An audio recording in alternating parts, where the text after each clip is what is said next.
Clip number 805۔ اس clip میں قرآن پاک کی سورہ طٰہٰ کی آیت نمبر 16 سے 18 تک کی تلاوت، ترجمہ اور تفسیر قرآن صراط الجنان آپ سماعت فرمائیں گے۔ بسم اللہ الرحمن الرحیم۔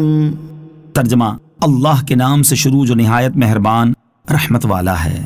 فلا يصدنك عنها من لا يؤمن بها واتبع هواه فتردى۔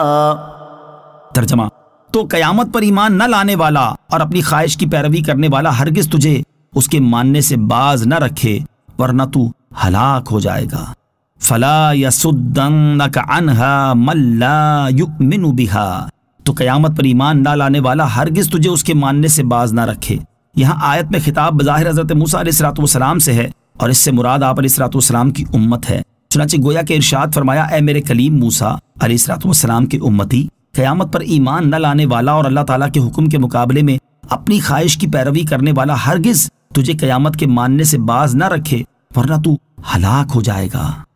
وما تلك بيمينك يا موسى۔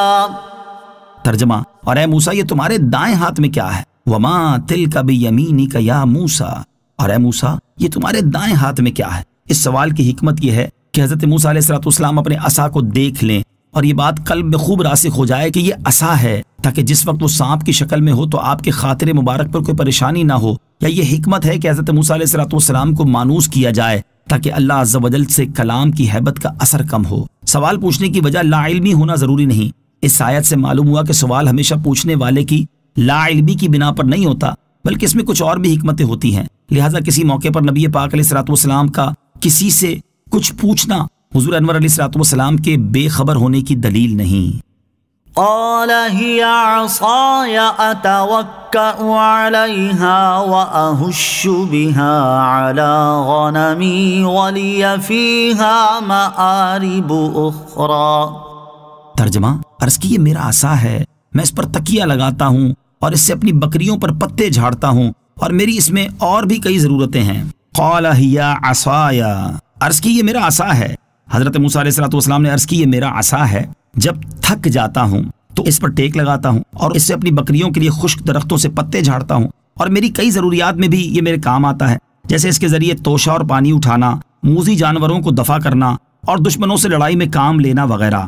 حضرت موسیٰ علیہ السلام کا اپنے عصا کے ان فوائد کو بیان کرنا اللہ تعالیٰ کی نعمتوں کے شکر کے طور پر تھا۔ عصا رکھنے کے فوائد۔ اس آیت سے معلوم ہوا کہ اپنے پاس عصا رکھنا انبیاء کرام علیہ السلام کی سنت ہے اور اس سے کئی فوائد حاصل ہوتے ہیں۔ حضرت حسن بصری رضی اللہ عنہ فرماتے ہیں، عصا رکھنے میں 6 فضیلتیں ہیں۔ نمبر 1، یہ انبیاء کرام علیہ السلام کی سنت ہے۔ نمبر 2، صلحاء کی زینت ہے۔ نمبر 3، دشمنوں کے خلاف ہتھیار ہے۔ نمبر 4، کمزوروں کا مددگار ہے۔ نمبر 5، منافقین کے لیے پریشانی کا باعث ہے۔ نمبر 6، عبادت میں زیادتی کا باعث ہے۔ عصا کے ساتھ جنت میں چہل قدمی۔ تاجدار رسالت صلی اللہ علیہ وسلم بھی عصا مبارک استعمال فرمایا کرتے تھے۔ اسی سلسلے میں ایک بہت پیاری حکایت ملاحظہ ہو۔ چنانچہ حضرت عبداللہ بن انیس رضی اللہ تعالیٰ عنہ نے خالد بن سفیان ہزلی کو قتل کر دیا اور اس کا سر کاٹ کر مدینہ منورہ لائے اور تاجدار دو عالم علیہ السلام کے قدموں میں ڈال دیا۔ تو حضور انور علیہ السلام نے حضرت عبداللہ بن انیس رضی اللہ تعالیٰ عنہ کی بہادری اور جاں بازی سے خوش ہو کر انہیں اپنا عصا عطا فرمایا اور ارشاد فرمایا کہ تم اسی عصا کو ہاتھ میں لے کر جنت میں چہل قدمی کرو گے۔ انہوں نے عرض کی، یا رسول اللہ صلی اللہ علیہ وسلم، قیامت کے دن یہ مبارک عصا میرے پاس نشانی کے طور پر رہے گا؟ چنانچہ انتقال کے وقت انہوں نے یہ وصیت فرمائی کہ اس عصا کو میرے کفن میں رکھ دیا جائے۔